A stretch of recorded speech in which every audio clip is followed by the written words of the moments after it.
What's up, everyone? This is Demontre Black. Today we're gonna react to a death battle: Frieza versus Megatron. Let's watch. So Death Battle sponsored by NordVPN and BetterHelp.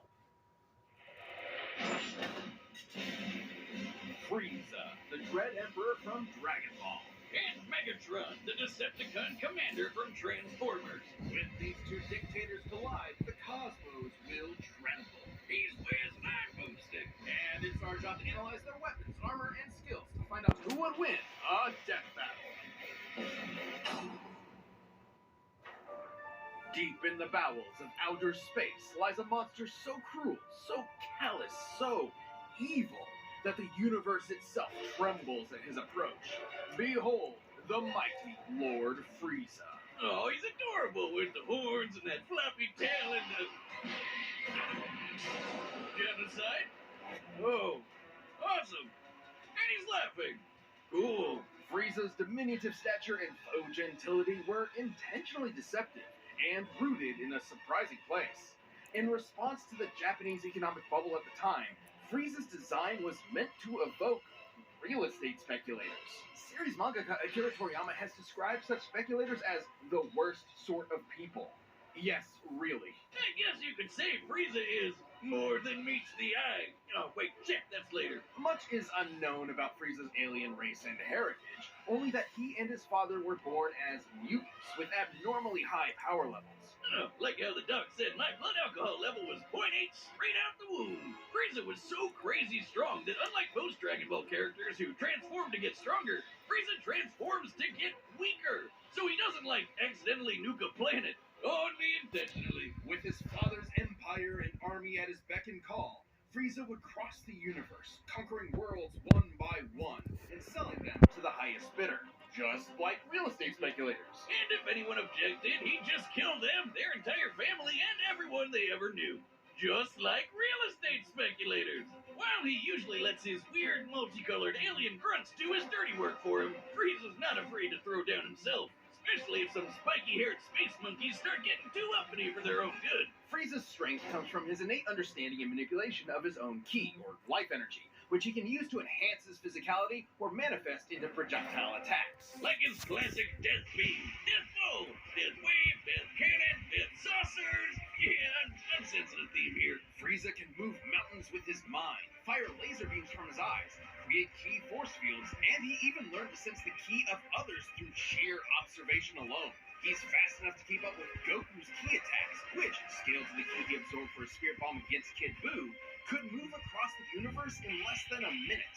That would be over 17 quadrillion times the speed of light, and he's gotten even stronger and faster since then. You know you're a badass when you can stroll into Planet Vegeta, a planet filled with people whose only higher aspirations involve murder and hair gel, and talk shit like you own the place. And he got so paranoid about one of them getting strong enough to kick his ass that he blew up the friggin' planet. Considering Planet Vegeta has 10 times the gravity of Earth, this would mean it likely has 10 times the mass and 100 times the energy required to overcome its gravitational binding energy and destroy it. That's over 5.3 yotatons of TNT. And that was in his weakest form. Too bad he kind of missed a spot. Or several, because a bunch of Saiyans survived to fight another day. Space genocide just ain't what it used to be. This would come back to bite him when he was finally forced to confront the Earthbound Saiyan Kakarot, and accidentally ended up being the reason he turned into the legendary Super Saiyan. Like the albino dildo he is, Frieza has survived being pounded by Broly for over an hour straight, crushed by Goku's Spirit Bomb, and then split in half, consumed by an exploding planet, and left afloat in the vacuum of space. He can survive without the vast majority of his body, though unlike other Dragon Ball villains, he can't heal on his own. It didn't help him that much after he got his ass sent to hell, but because of that dragon in his balls, he was back at it again. And with just 4 months worth of training, the first time he'd ever trained in his entire life, Frieza was able to achieve a new transformation capable of surpassing the Super Saiyan, Golden Frieza. That's a level of laziness I aspire to, Wiz. DeviantArt Frieza here lets him keep up with Super Saiyan Blue Goku and Vegeta. A significantly weaker Super Saiyan God Goku could blow up the whole of Universe 7 in a punch clash with the God of Destruction, Beerus. And the shockwaves of their punches were able to reach the edges of existence in only a few seconds. over 270 quadrillion times the speed of light. And that is before so many years of power-ups and training between then and now. Totally crazy, but nothing compared to his newest and greatest form. A transformation capable of surpassing Goku's Ultra Instinct and Vegeta's Ultra Ego, their peaks at this point. A transformation even stronger than Gas, who was wished to be the strongest in the universe. He literally said F you to the Dragon Balls.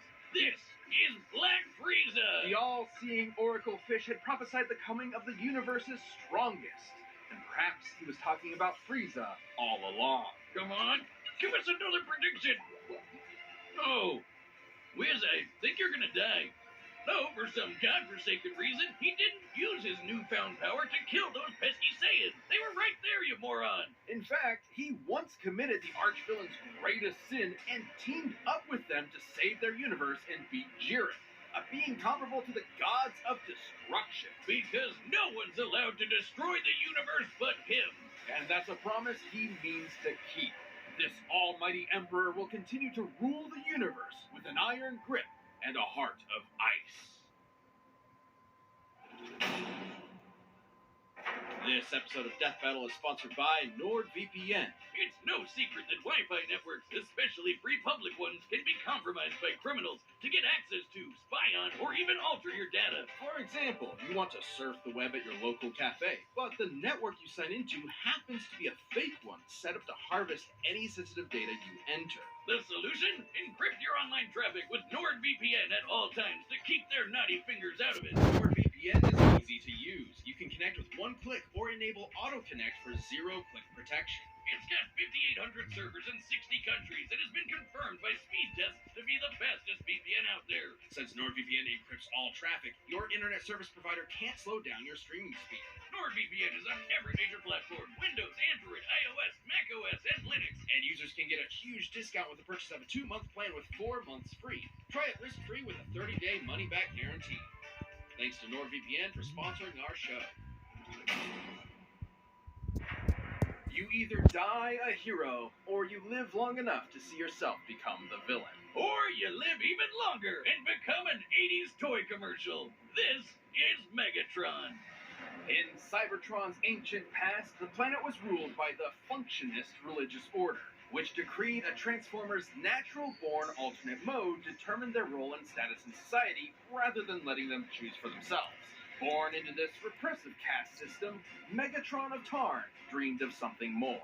So this giant Hasbro toy robot, only $5.99 at your nearest Rite Aid, wrote a manifesto on peaceful dissent that got popular with the oppressed Cybertronian working class. So much so, in fact, that the Senate tried to have him assassinated. Whoa! Politics alert! After surviving that brush with death, Megatron was convinced that peace could never be an option. The only path left to overthrow the crippling social order was violent revolution. So were the Autobots originally the bad guys here? Optimus Prime? More like Optimus Crime. Never say that Megatron wasn't committed. The civil war he started between the two groups lasted 9 million fucking years. And again, remember, toy robots. He was aided in his war efforts by his immensely powerful fusion cannon, a giant laser bazooka that can hit targets from 12 miles away and level a small town in a single shot. These projectiles are so fast, they're able to exit the atmosphere from ground level after only a single second. By scaling the distance of the Earth using the angle of this shot, the fusion cannon's projectile must be moving over 4,200 times the speed of sound. But, like me, the fusion cannon needs a little time to recharge between shots.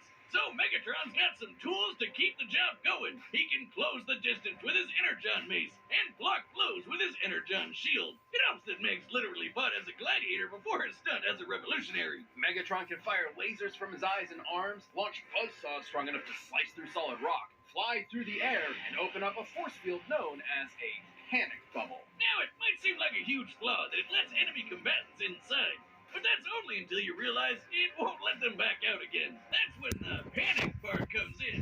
Megatron's not trapped in there with you. You're trapped in there with him. Megatron's Cybertronian body is strong enough to match the Autobot leader Optimus Prime, who can toss around oil tankers weighing hundreds of thousands of tons.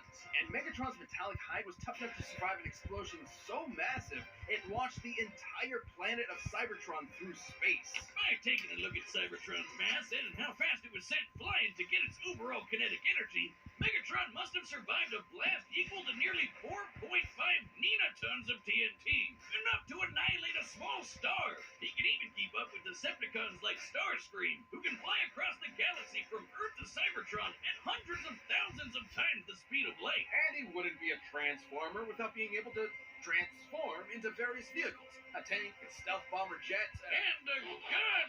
Just a gun. Walter B-38, in fact. I'm sorry, Wiz. I know he's this tragic revolutionary corrupted by the cycle of violence or whatever, but that is the funniest shit I have ever seen. What does he have, like his Deceptive buddies point him at people and fire? sometimes he can fire himself too. Oh my god. That looks even sillier. You may be laughing, but Megatron is no joke.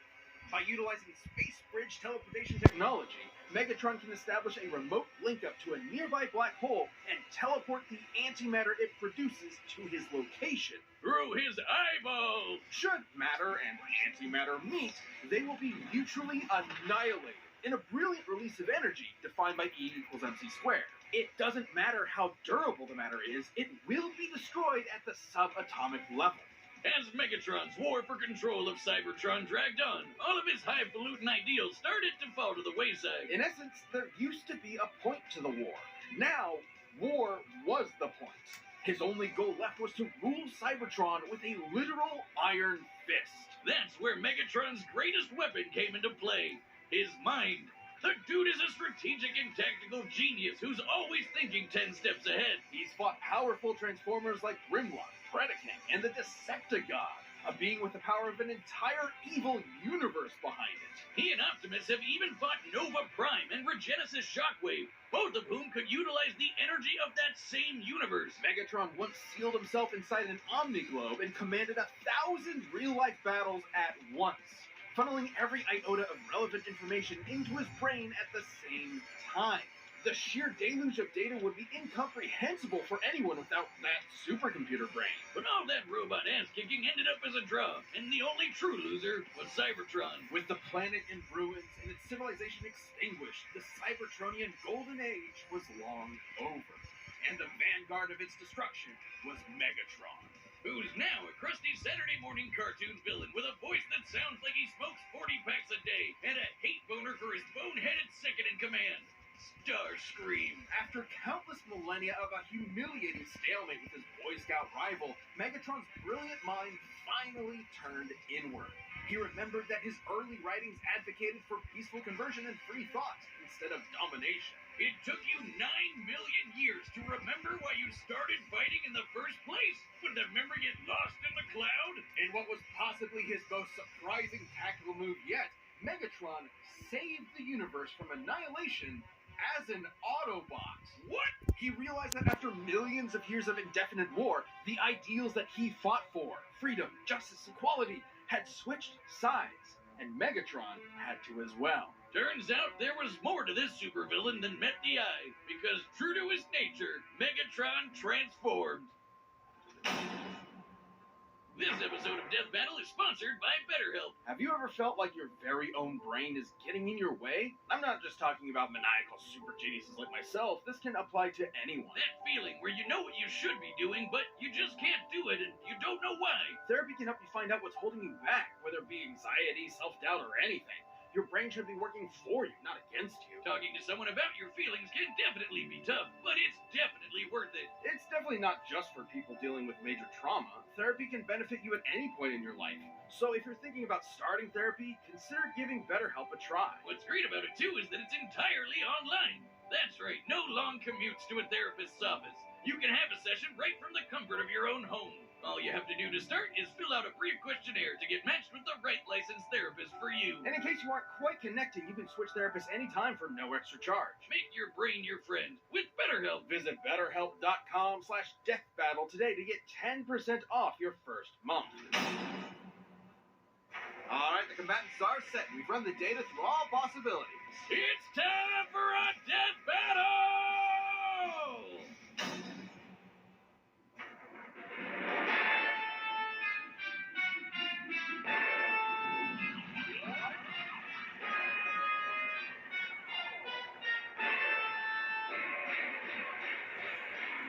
Greetings, noble warrior of planet Cyber whatever. I, Lord Frieza, claim this world as my own. Cheer for me or face annihilation. I have fought for my planet for eons.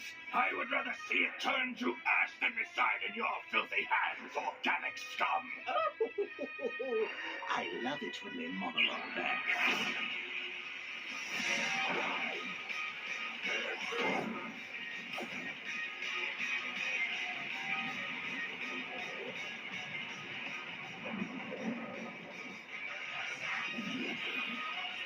Pity.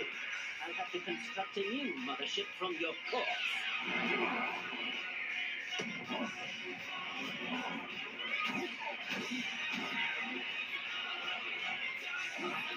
What's wrong? Is that clumsy robot body too slow to keep up? My wish should more than suffice, you blithering punk.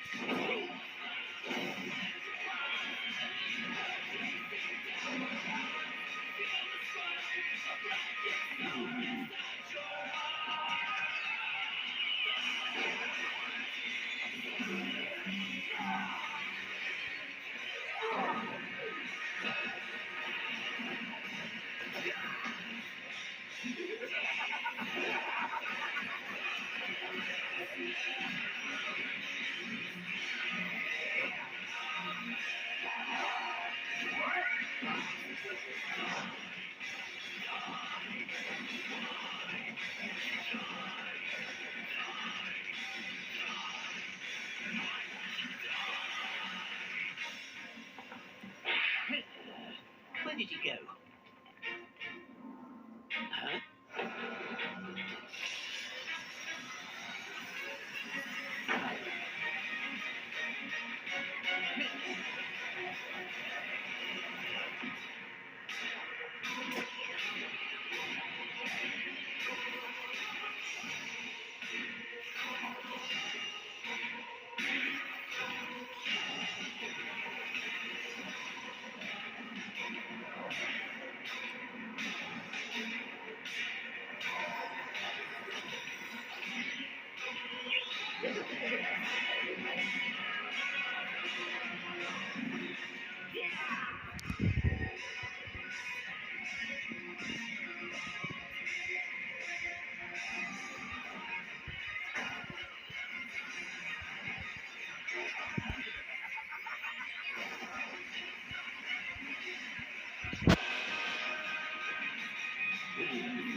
Well, doesn't this just always happen?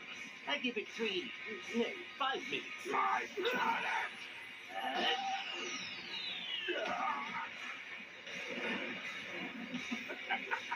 Behold the mighty Lord Frieza, ruler of a dying planet. My planet. Where is your army? Where is your ship? So powerful, and yet you will wander the depths of space for eternity, all because of me! What a You despicable cretinous worm! I'll torture you until your screams can be heard in the vacuum of space! die a fool's death!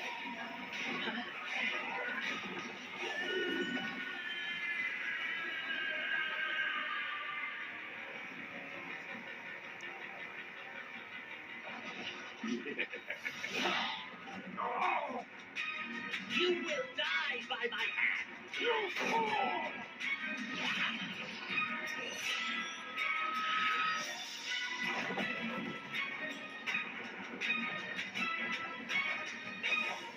The Trilliums must kill them all.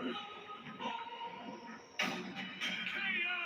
Wrong again, Frieza. It was actually 1 minute and 10 seconds. Idiot. Megatron's ruthless resilience may have netted him a win in some scenarios, but Frieza's overwhelming power gave him a clear edge. Megatron's ace in the hole was his antimatter, which would have annihilated Frieza's ass no matter how tough it was. And that was a real possibility. Megatron is a master tactician and manipulator with millions of years of combat experience. Frieza, on the other hand, has always relied on his raw power and intimidation to win fights. When things don't go his way, he has a tendency to freak out. However, Frieza has survived getting most of his body obliterated and kept going. Which meant the antimatter wasn't a surefire win. It would have to completely cover Frieza's whole body before he could react. And Frieza was way too fast for that. While Megatron scaled the characters who could cross galaxies, Frieza has kept up with Goku, who should be at least trillions of times faster. And on his smaller size and key force fields, Frieza had more than enough ways to avoid, defend, or survive the antimatter. So Megatron's only option was power. While Megatron has survived planet-busting explosions and even fought with a being that had the energy of a universe behind it, Golden Frieza was just too much for him, considering he certainly surpassed Goku and Beerus' Punch Clash. Since Universe 7 as a whole should be over 13 times larger than our own universe, Frieza's super forms would far exceed Megatron's own power. And that feat happened at the beginning of Dragon Ball Super. Goku has gotten leagues stronger since then, and Black Frieza is currently beyond him. There was just no way Megatron was strong enough to keep up. Megatron was a devious foe, but Frieza's power, speed, and sheer survivability allowed him to crush the Decepticon leader underfoot. I guess you could say Megatron was cool, but Frieza was cooler. The winner is Frieza. If you like the death battle, give a thumbs up and I'll see you on my next reaction. This has been the Montre Black. Peace.